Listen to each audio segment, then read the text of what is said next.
Bendiciones, mis queridos amigos y hermanos en Cristo. Gracias le damos a Dios porque nos ha permitido estar una vez más. Gracias le damos a Dios porque ya es fin de semana. Él nos ha guardado, nos ha protegido durante toda la semana. Porque tal vez hemos tenido algunos pendientes, hemos tenido algunas cosas que hacer en esa semana. Y gracias a Dios, si tal vez tú lo pudiste cumplir y ahora no tienes algo que te preocupe, dale gracias a Dios. Mas si tienes algo, una carga, un agobio que tú tienes, pídele a Dios. Dios está dispuesto a poder ayudarnos a cada uno de nosotros. En cualquier situación que haya en nuestra vida, en cualquier momento, Dios es el único camino, la única solución a todo.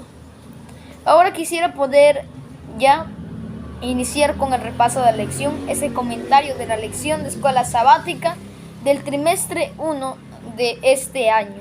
Vuelvo a repetir, el título de esta lección, el título general es En estos últimos días, el mensaje de Hebreos.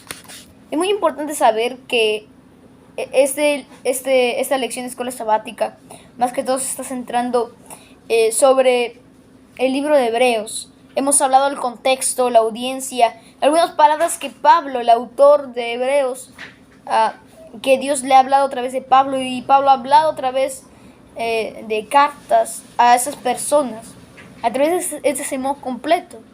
Y ahora en la lección 4 vemos algo muy importante. En la lección pasada leímos algo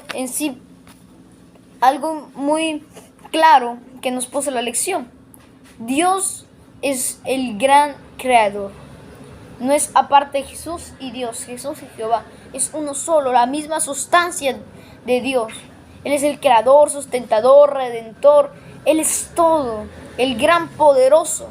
Eso es en el capítulo 1 que estuvimos leyendo.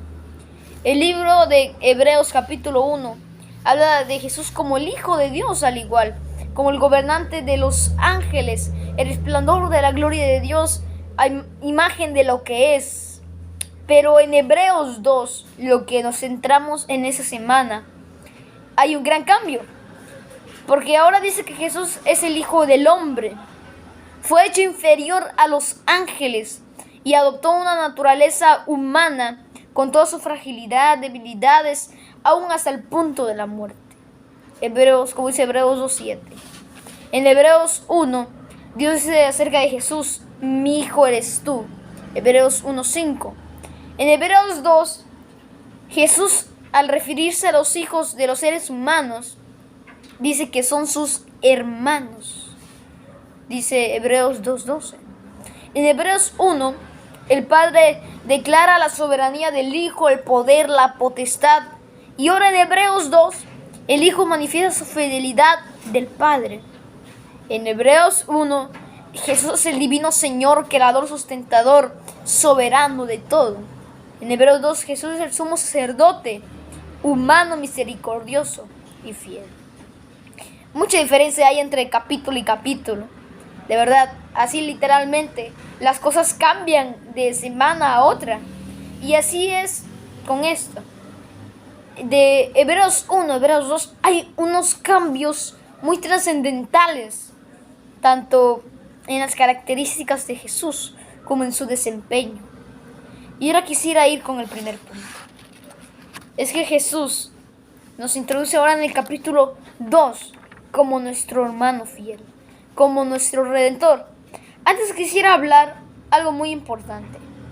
En Levíticos 25 al 27 encontramos unos pasajes en especiales, un mandato de Dios para el pueblo de Israel. Dice el libro de Levíticos capítulo 25, versículo 25 al 27. Cuando tu hermano empobreciere y vendiere algo de su posesión, entonces su pariente más próximo, más cercano, vendrá y rescatará lo que su hermano hubiere vendido. Y cuando el hombre no tuviera rescatador y consiguiere lo suficiente para el rescate, entonces contará los años desde que vendió y pagará lo que quedare al varón a quien vendió, y volverá a su posesión. Y luego en el versículo 47, al 49 nos vuelve a repetir algo. Si el forastero o el extranjero que está contigo se enriqueciere, y tu hermano que está junto a él emproveciere, y se vendiere al forastero o extranjero que está contigo, o alguno de su familia, del extranjero, después que se hubiese vendido, podrá ser rescatado. Uno de sus hermanos lo rescatará, o su tío o el hijo de su tío lo rescatará, un pariente cercano de su familia lo rescatará, o si sus medios lo alcanzaren, él mismo se rescatará. Aquí vemos algo muy interesante, y tal vez tú ya te diste cuenta. La ley de Moisés, esos son algunos reglamentos de la ley de Moisés. Estoy hablando de la ley de Moisés, porque hay dos tipos de leyes dados por Dios en un tiempo específico a los israelitas. Cuando andaban en el desierto y el pueblo de Israel apenas estaba forjando como una nación independiente, Dios le dio dos leyes. La ley moral, la eterna, que no se cambia y que permanece para siempre, como dice Salmos, son los 10 mandamientos. Y el segundo, la ley de Moisés, la ley que pasa, que es específicamente para el pueblo de Israel, donde habla la serie de reglamentos que son la ley de del pueblo de Israel, de un pueblo específico. Y podemos encontrar varias leyes de diferentes países, leyes equitativas, justas, donde la corrupción se trata de barrer, ahora sí, eliminar. El pueblo de Israel, desde esos tiempos, las leyes inculcaban que cada uno, desde el más pequeño hasta el más grande de los cargos de las poblaciones, ciudadanos, deberían de contribuir a la obra de Dios y a la armonía entre hermanos. La ley de Moisés estipulaba que cuando una persona era tan pobre que tenía que vender su propiedad o incluso a ella misma para sobrevivir ante todo eso, recibiría esa propiedad o su libertad cada 50 años, en el año de jubileo. Ese cada 50 años era un año de jubileo que era mandado por Dios. El año de jubileo era un gran año sabático en el que se perdonaban las deudas. Si había un gran deudor hacia una persona, esa persona lo iba a perdonar por amor de Dios. Se reclamaban las propiedades, se proclamaba libertad a los cautivos, siempre y cuando habían otras leyes que respetarse. Y así era cada 50 años, cada año de jubileo. Y así se hacían con esas personas. Pero sin embargo, 50 años, y eso me puso a pensar, 50 años era mucho tiempo. O sea, solo ponte a pensar, ¿cuántas veces cumple 50 años? Tal vez me estaba oyendo una persona que no ha cumplido sus 50 años. O tal vez me estaba oyendo una persona que ya lo cumplió, pero ahora te imaginas para cumplir los otros 50 años. Mucho tiempo, mucho intervalo de tiempo. Estás viviendo 50 años esclavo, sin propiedad, y luego ese año te lo devuelven. Es mucho tiempo, casi más de la mitad de la vida promedio de un ser humano. Por eso la ley de Moisés también estipulaba que el pariente más cercano, y ahí entra lo más hermoso, es que no solo las personas esperaban para el año del jubileo, sino que un pariente más cercano podía pagar la deuda que aún se debía y así rescatar a su pariente mucho antes de lo que pasaba. El familiar más cercano era también quien garantizaba que se hiciera justicia en caso de asesinato, de muchas cosas que hasta hoy se cometen. Él era el vengador de la sangre que perseguía al asesino de su pariente cercano y lo castigaría, según Números 5, 9 al 15. Y aquí vemos estas leyes, que a veces lo podemos ver exagerados, o a veces lo podemos ver justos, pero ahora, yendo al futuro, yendo al cumplimiento. Porque cada tema tratado en la Biblia es cristocéntrico. Nada escapa de esa cobertura cristocéntrica, que es la de Cristo Jesús. El cumplimiento en él son las profecías. Me encanta porque sobre todos los libros de la Biblia, el libro de Hebreos es para mí tiene mucho más referencias a Cristo, ya que así lo es. Y ahora en el libro de Hebreos, capítulo 2, Hebreos capítulo 2, versículo 14 al 16, dice algo muy interesante, que dice: así que, por cuanto los hijos participaron de carne y sangre, eso lo veremos igual más adelante, él también participó de lo mismo, para destruir por medio de la muerte al que tenía el imperio de la muerte, esto es el diablo, y librar a todos los que por el temor de la muerte estaban durante la vida sujetos a servidumbre. Porque ciertamente no socorrió a los ángeles, sino que socorrió a la descendencia de Abraham. Este pasaje nos escribe que como esclavos del diablo, el ser humano, la raza humana, el pueblo de Israel, nosotros mismos hoy en día estábamos sujetos a servidumbre. Pero Jesús, como nuestro Redentor, vino a librarnos. Cuando Adán pecó, la humanidad quedó condenada, cayó bajo el poder de Satanás. Pero como resultado, no tenemos el poder de resistir al pecado. Nuestra humanidad es tan grande y nuestra espiritualidad tan poca, que no tenemos el poder de resistir al pecado. Y eso tal vez no tengo que explicártelo paso a paso, porque tú sabes y yo sé, y cada uno vivimos nuestras propias caídas, así decirlo, en nuestra vida.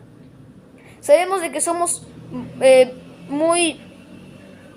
ser humano tiene tendencia pecaminosa, y además de tener tendencia pecaminosa, no tiene poder de resistir. Su poder es poco, o tal vez nulo. Es muy poco. Cuando cayó bajo el poder de Satanás, quedó totalmente débil. Pero peor aún, nuestra transgresión requería una pena de muerte. Un castigo de muerte que no podíamos pagar por nosotros mismos. Por lo tanto, nuestra situación aparentemente era desesperada y casi imposible de resolver. Nadie podía hacer nada. Estábamos completamente condenados.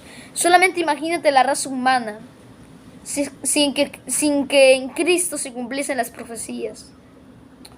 Un mundo totalmente desolado. Un mundo totalmente puesto en ruinas. No hay esperanza, no hay nada que decir sobre el futuro. El futuro es totalmente desértico, así decirlo. No hay nada. Solamente hay ni incertidumbre. Hay un total caos. Satanás está empoderado del ser humano. Los planes de Satanás son de destrucción y el único fin es muerte. Pero sin embargo, Jesús adoptó nuestra naturaleza humana, se hizo carne y hueso como nosotros, se convirtió en nuestro pariente más cercano, nuestro hermano, nos redimió. ¿Qué se invente? No se avergonzó de llamarnos hermanos, como dice Hebreos 2:11. Y eso es muy importante. No se avergonzó de llamarnos hermanos. Y ahora, Él no se avergüenza de llamarnos hermanos. Hebreos dice que Jesús no se avergonzó de llamarnos hermanos. A pesar de ser uno con Dios, la misma sustancia, Jesús nos acogió como parte de su familia, parte de la familia celestial. Esta solidaridad contrasta con la vergüenza de nosotros, de verdad. Contrasta con nuestra vergüenza que tenemos de Dios, o tal vez pena. Y no solo vergüenza es decirlo de que como lo superficial. Es que no me gusta hablar de Dios porque me van a burlar. No me gusta hablar de Dios porque van a decir que estoy loco. Pasan casos así. Pero eso tal vez es lo superficial. Hay casos más grandes en lo que tal vez no sea vergüenza, sino sea totalmente... Yo no hablo de Dios porque de eso depende mi vida. yo no hablo de Dios porque si lo hablo, y hubo épocas de verdad, lo conocemos, como dijo Jesús, cuando estaba aquí en la tierra, Jesús, cuando estuvo en su ministerio terrenal, habló sobre Daniel, sobre la gran desolación, y dijo, el que lee, entienda. Y aunque ya se cumplió esa gran desolación, así, a veces algunos no comprendemos lo que es. Así que vuelvo a repetir, el que lee, entienda. En la época medieval, en la Edad Oscura, cuando la Iglesia Católica anduvo persiguiendo a los cristianos, la Santa, no me gusta llamarlo así, la Inquisición, así decirlo, que obligaba a matar, a masacrar a los cristianos, ponían a la hoguera, no eran una persona, eran miles de personas, morían en un instante. Y tanto la ley y las personas, filósofos, no podían alzar la voz. Ellos eran la ley, ellos eran los filósofos. Hablar de Dios, llevar una Biblia, era totalmente la muerte. Era como si tú dijeras, aquí estoy, me ofrezco ante la ley. Y no era ofrecerse de la ley, sino igual decir, aquí estoy declarando mi pena de muerte. Eso sí era vergüenza, así decirlo. Y la audiencia, los lectores de Hebreos, tenían vergüenza pública en sus comunidades, como dice Hebreos 10:33. Pero ahora quisiera leer con ustedes el libro de Hebreos, capítulo 11. El libro de Hebreos, capítulo 11, versículo 24 al 26, dice algo muy relevante sobre un hombre en especial.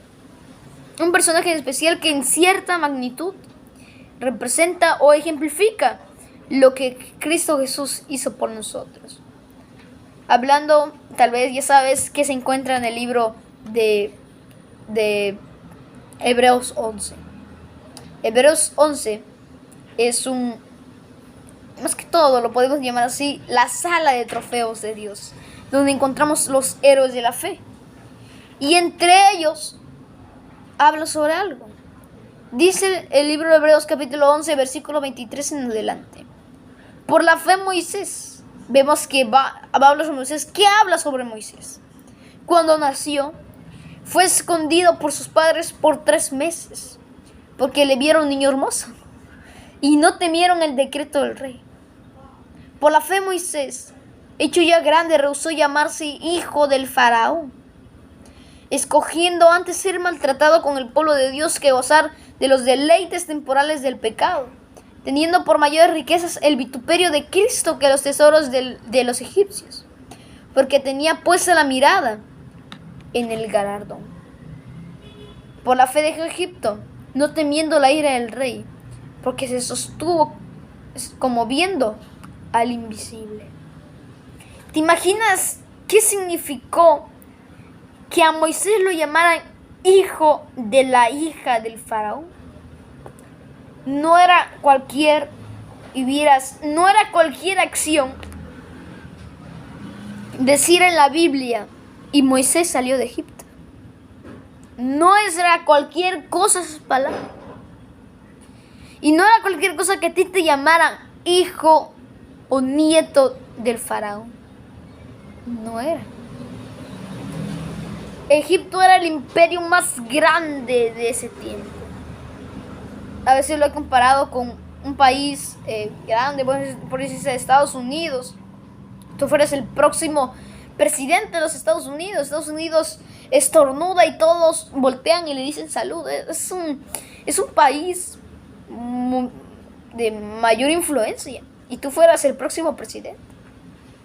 Pero creo que ni a eso, porque ahorita hay leyes que restringen a los países para no batallar contra otros, no tener más grandes sus poderíos, tanto en territorio, conquistar otros lugares. Pero Egipto en ese tiempo era la potestad más grande y podía conquistar más lugares, podía hacer más riqueza, masacrar a la gente, poder incrementar su población, muchas más cosas. y él iba a ser el heredero de esa gran nación. Incluso los niños iban a saber su nombre de Moisés, porque iba a ser la imagen más suprema de todas. Él era una figura poderosa en el imperio más poderoso de la época. Él recibió la más elevada formación civil, militar. Llegó a ser el personaje más notable casi de todos. Esteban dice que Moisés era poderoso en sus palabras y obras, dice Hechos 7:22. Y Elena de White también dice que él era el favorito del ejército egipcio. Y además de ser el favorito de la comunidad egipcia, el faraón había decidido hacer de su nieto adoptivo el sucesor del trono. Adoptivo. Vemos en el libro que él era un niño como cualquiera. Por algo llegó a ser hijo de la hija de faraón. Es como, imagínate a ti, de niño, pasara algo y por algo llegaras ante el imperio más grande, la familia del imperio más grande, y te adoptaran como heredero. Sería el mayor agradecimiento que tuvieras a Dios. Y eso era Moisés. Mas sin embargo, Moisés abandonó todos sus privilegios cuando decidió identificarse con los israelitas, el pueblo de Dios. Sentía más y era más grande el privilegio de formar parte del pueblo de Dios que formar parte del imperio más grande de todo el mundo. Dice el libro de Mateo, capítulo 10, versículo 32 y 33. El libro de Mateo, capítulo 10, versículo versículo 32 y 33, algo con suma importancia. Dice: a cualquiera pues que me confiesa delante de los hombres, yo también le confesaré delante de mi Padre, que está en los cielos. Y cualquiera que me niegue delante de los hombres, yo también le negaré delante de mi Padre, que está en los cielos. Aquí notamos algo en particular. Eso era el problema para los lectores de Hebreos. Después de sufrir persecución, rechazo, muchos de ellos comenzaron a avergonzarse de Jesús. Por sus acciones, algunos corrían peligro de exponer a Jesús a la vergüenza pública en lugar de honrarlo. Por lo tanto, Pablo constantemente llamaba a los lectores a retener la profesión de su fe. Dios quiere que reconozcamos a Jesús como nuestro Dios, como nuestro mayor tesoro, porque lo es, si es que en verdad amas a Dios. Si es que en verdad has tenido un encuentro con Dios y en verdad conoces ese puesto tan alto que significa tener tu mayor tesoro, solamente ahí puedes comprender qué es tener el mayor tesoro de Dios. Dios espera nuestro encuentro con Él. Quiere que podamos apreciarle tal y como Él es. Ahora quisiera avanzar más adelante en lo que es esto. Hebreos dice que Jesús adoptó nuestra naturaleza humana para poder presentarnos, ser nuestro representante. De otra manera, pues no lo sería y sería ilógico. Dios hizo carne, sangre, humano para poder morir por nosotros. Ese es el fundamento del plan de salvación, nuestra única esperanza de vida eterna. La expresión carne y sangre, enfatizada en muchos versículos de la Biblia. Por ejemplo, Mateo 16, 17, los versículos que leímos en este día. Gálatas 1, 16, 1 Corintios 15, 50, Efesios 6, 12. Enfatizan en ese término, carne y sangre. Enfatiza la fragilidad de la condición humana, su debilidad, falta de entendimiento, subyugación a la muerte. Hebreos dice que Jesús fue hecho como sus hermanos en todo. Él tenía fragilidad, él tenía debilidad, él estaba subyugado a la muerte. Se hizo en todo, no en algo en especial. Esta expresión significa que Jesús se hizo completamente humano. Jesús no simplemente se parecía a un humano, no solamente su rostro era humano, sus manos eran de humanos, pies, órganos, y ya, listo, era un Dios poderoso. Era un humano completamente. Realmente era como uno de nosotros. No obstante, Hebreos también afirma que Jesús era diferente de nosotros. ¿En qué sentido? Con respecto al pecado. En primer lugar, Jesús no cometió ningún pecado. En segundo lugar, Jesús tenía una naturaleza humana que era santa, inocente, sin mancha delante de los pecadores. Nosotros tenemos tendencia al mal. Nuestra esclavitud al pecado comienza en lo más profundo de nuestra propia naturaleza. Somos carnales, somos vendidos, somos sujetos al pecado. El orgullo y otras motivaciones hacen que nuestra vida sea una vida sujeta al dolor, sujeta a la traición, sujeta a la envidia. Jesús no estaba, su vida de Jesús no estaba ensombrevecida por el pecado. No era partícipe en eso. Luego Jesús destruyó el poder del diablo al morir por nuestros pecados, como la ofrenda inmaculada. Si no era santo y puro, no iba a poder ser la ofrenda indicada. Él iba a ser sin mancha y defecto, y así lo fue. Lo logró nuestro perdón, nuestra reconciliación con Dios. Él también destruyó el poder del pecado, al darnos poder para vivir una vida justa a través del arrepentimiento de la promesa del nuevo pacto, al escribir la ley en nuestro corazón, como dice Hebreos 8:10. Así Jesús ha derrotado al enemigo. Efectivamente nos ha libertado para que ahora podamos servir al Dios viviente. Pero hay algo interesante que se nos muestra en el libro de Hebreos. Que en el libro de Hebreos capítulo 2, versículos 10, 17 y 18, encontramos tal vez algo contradictorio. Que dice el libro de Hebreos capítulo 2, versículo 10. Porque convenía a aquel por cuya causa son todas las cosas, y por quien todas las cosas subsisten, que habiendo de llevar muchos hijos a la gloria, perfeccionase por aflicciones al autor de la salvación de ellos.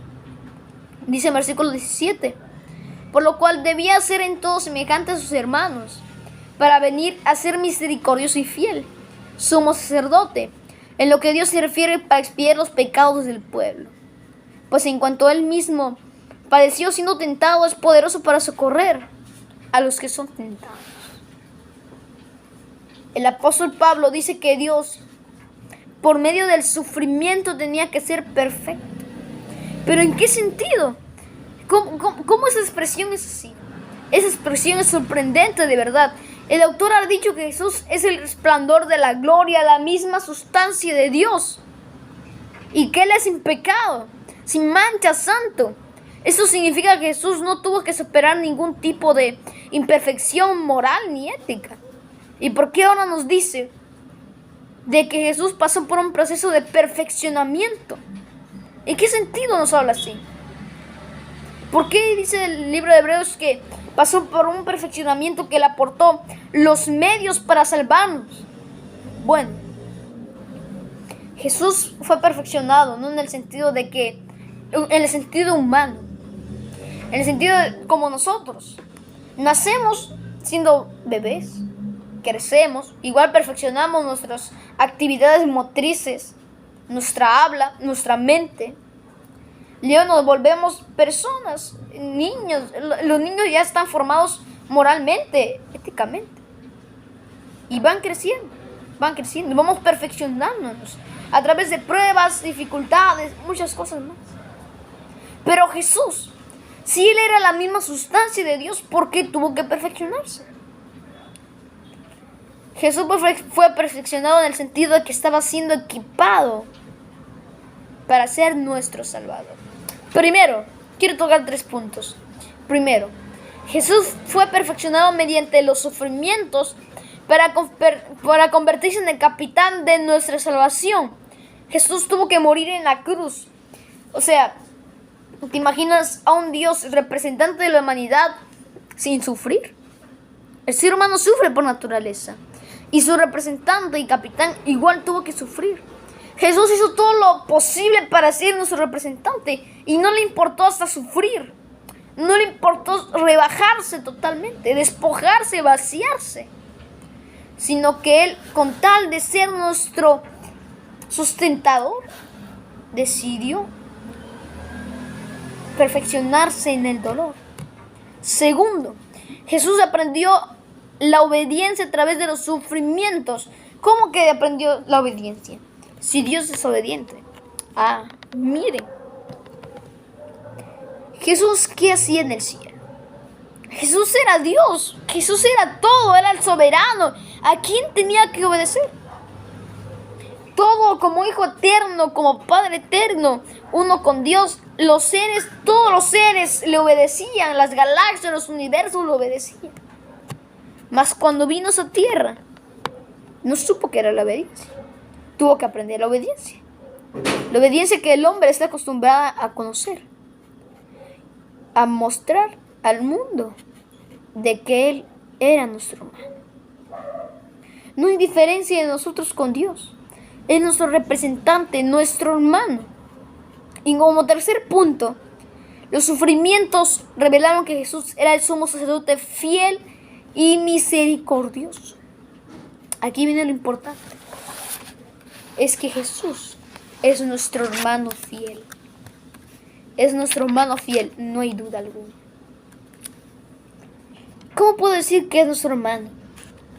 Porque además de tener la sustancia de Dios, Él se hizo carne y sangre, fragilidad, subyugado a la muerte. Sufrió muerte, sufrió dolor, pasó por la obediencia, pasó por el aprendizaje como el ser humano pasa. Él no es indiferente al ser humano. Él pasó igual por la etapa de aprendizaje. Él igual nos mostró, y eso es lo más hermoso, que no solamente nuestro hermano y ya, sino que nos mostró cómo es la imagen de un Dios fiel y misericordioso. Y cómo es el modelo de todo. Otra razón por la que Jesús adoptó nuestra naturaleza humana y vivió entre nosotros es para poder ser nuestro ejemplo mayor. El único que podía ser un ejemplo, no había otro más. El único Dios.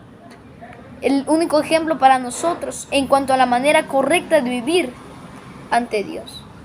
Después de la sala de héroes de la fe, de trofeos de Dios, hablar la larga lista de personajes que el apóstol ofrece como ejemplos de fe. Hebreos 12, 1 al 4 nos pone la culminación y al autor de la fe. Hebreos 12, 1 al 4 dice: por tanto, nosotros también, teniendo en derredor nuestra tan grande nube de testigos, despojémonos de todo peso y del pecado que nos asedia, y corramos con paciencia la carrera que tenemos por delante, puesto los ojos en Jesús, el autor y consumador de la fe, el cual por el gozo puesto delante de él sufrió la cruz, menospreciando lo oprobio, y se sentó a la diestra del trono de Dios. Considerad aquel que sufrió tal contradicción de pecadores contra sí mismo, para que vuestro ánimo no se canse hasta desmayar, porque aún no habéis resistido hasta la sangre, combatiendo contra el pecado. Este pasaje define a Jesús como el autor y consumador de la fe. La palabra archegos, autor, iniciador, también se puede traducir como pionero. Jesús es el pionero de la carrera, o sea, en el sentido de que es nuestro precursor. Él es el primero que inició la carrera. Él es el pionero de la carrera. Él corre delante de los que en Él creen. La palabra consumador o perfeccionador da la idea de que Jesús ha mostrado la fe en Dios en forma más pura posible. Y Él es el que nos puede perfeccionar para tener la fe igual, así. Hebreos 2:13 dice, y otra vez yo confiaré en Él. Y de nuevo he aquí yo y los hijos que Dios me dio. Dice Pablo, así prosiguiendo la carrera. Despojéme, dice, teniendo de retorno nuestra tan grande nube de testigos, despojémonos de todo peso. Tal vez tú tienes un peso grande en tu vida. Tal vez no estás terminando esa semana bien.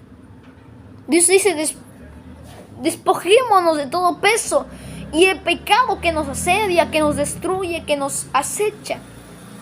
Y corramos con paciencia la carrera que tenemos por delante.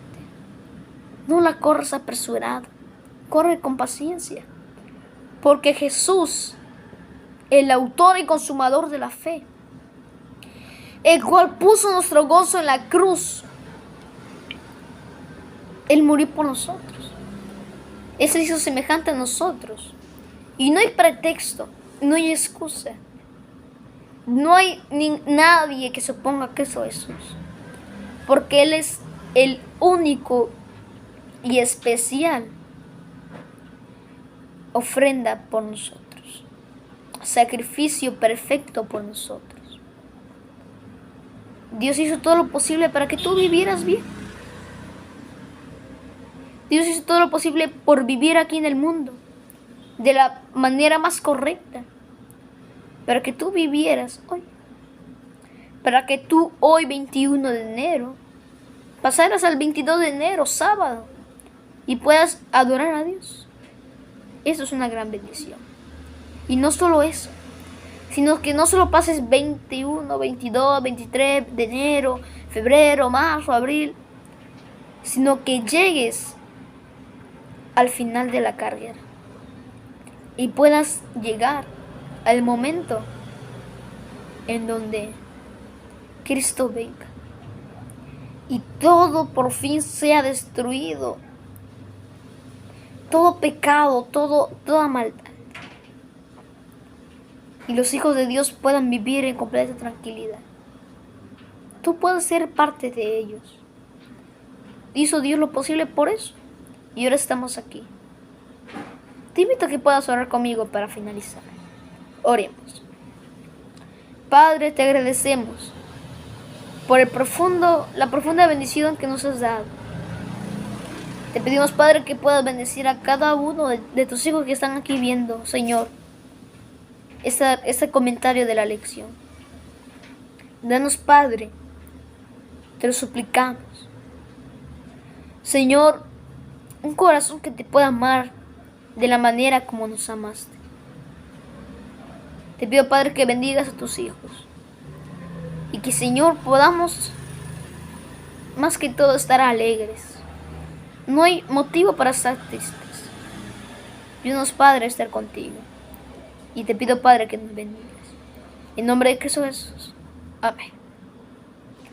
Bueno, te doy gracias porque me has acompañado una vez más. Ya estamos en lección 4, vamos a ir a lección 5. Ya la lección de escuela sabática estamos consumiéndola, estamos leyendo, estamos alimentándonos de la palabra de Dios. Te invito a leer la escuela sabática todos los días, te invito a leer la Biblia y al igual te invito a que puedas poder seguirnos en cada momento, puedas suscribirte, activar la campanita para no perderte los comentarios, los devocionales, para que podamos juntos, siempre y cada día tener una palabra de esperanza.